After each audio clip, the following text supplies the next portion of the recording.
Welcome back, Interior Sports fans. Joe Cook here to get your weekend started with some Friday sports. We start with our Yukon Quest report. Brent Sass, he's just cruising along the trail. Sass, the leader, past Slavin's Roadhouse this afternoon, while Alan Moore, he was back at the Trout Creek Hospitality Stop.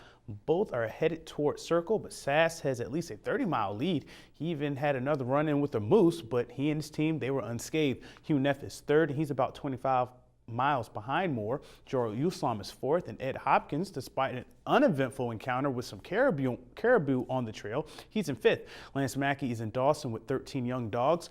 Circle, Central, and Two Rivers are the remaining checkpoints before the Fairbanks finish. And as we reported yesterday, UAF has let go Mallory Larrañaga and Jamie Folan from the volleyball program. And UAF documents there were recruiting violations that occurred last summer. An open gym activity with UAF players and a potential recruit was recorded during an official visit. The recruit was still in her volleyball season at high school. Also, a potential recruit participated in a tryout with current UAF players and a volunteer assistant coach on the UAF staff during an official visit. These instances are not allowed under NCAA rules. Larrañaga declined to comment today. Athletic Director Gary Gray was taken aback from the findings.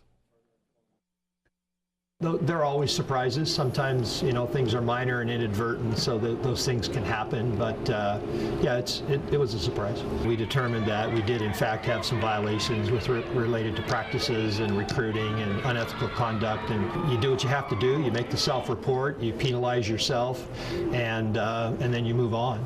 So we'll do a thorough national search. We'll move as quickly as we can, but also as carefully as we can to make sure we do a good job and get someone on board as quickly as possible. And there was another tough loss for the Natick men's basketball team on Thursday night at the Patty Center. The Natics led the visiting Seattle Pacific Falcons 40-35 at the half. UAF shot a nice 51% in the first half with 5 trays. Ashton Edwards and Almir Hadjisevich both had 14 points. Almir grabbed 6 boards and swatted a game-high 5 blocks for the big man. But it was a tale of two halves as the Natics only shot 28% in the second half. SPU outscored Alaska 39-24 in that half, using a decisive run in the final 12 minutes. SPU wins 74-64. Corey Hudson had a game-high 20 points for SPU.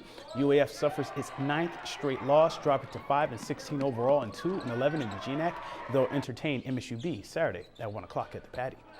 The North Pole Patriots played for pride this afternoon in the state hockey tournament. Today they faced off against the Diamond Lynx in the consolation round at the Menard Sports Complex in Wasilla. The Patriots lost 4-1. Cody Frary, his goal made it a 2-1 game for the Pats in the second period, but that's as close as North Pole will get. The Pats finished 11-12 overall and 1-3 in postseason play this year. The West Valley Wolfpack, they will face Wasilla tonight at 7:30 in the semifinal. Wasilla defeated the defending champion South Anchorage Wolverines 4-3 in double overtime on Thursday night. West Valley beat Wasilla 6-4 back in November. Thursday night, the North Pole Patriots boys basketball team had a non-conference tilt at home.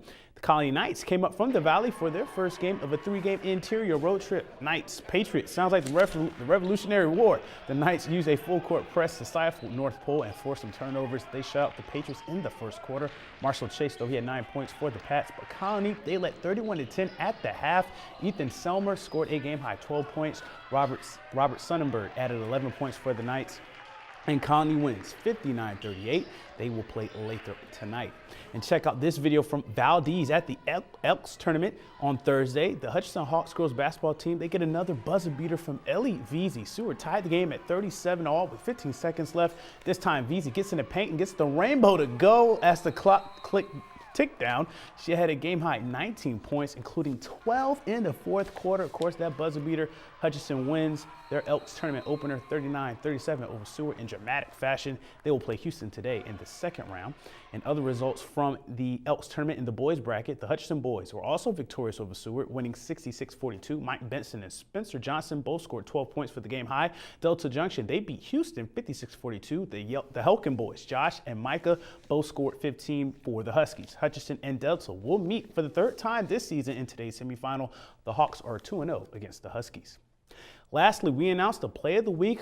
By far the most votes I received on Twitter and the I-5 poll for this play. You, the people, picked Jason Donald's career-high 5-goal game in last Friday's MAC semifinal against Juneau. Donald's 5 goals were a part of a comeback as North Pole won 8-4 after trailing 3-4 in the third period. They clinched their first state tournament berth since 2006. To pick the next play of the week, Watch for the I-5 Interior Top 5 plays on Mondays during the Weekend Recap. And for the weekend sports schedule, just visit Webster11.com. That's it for sports. Mike Schultz is next with your full weather forecast, and we'll catch you next time.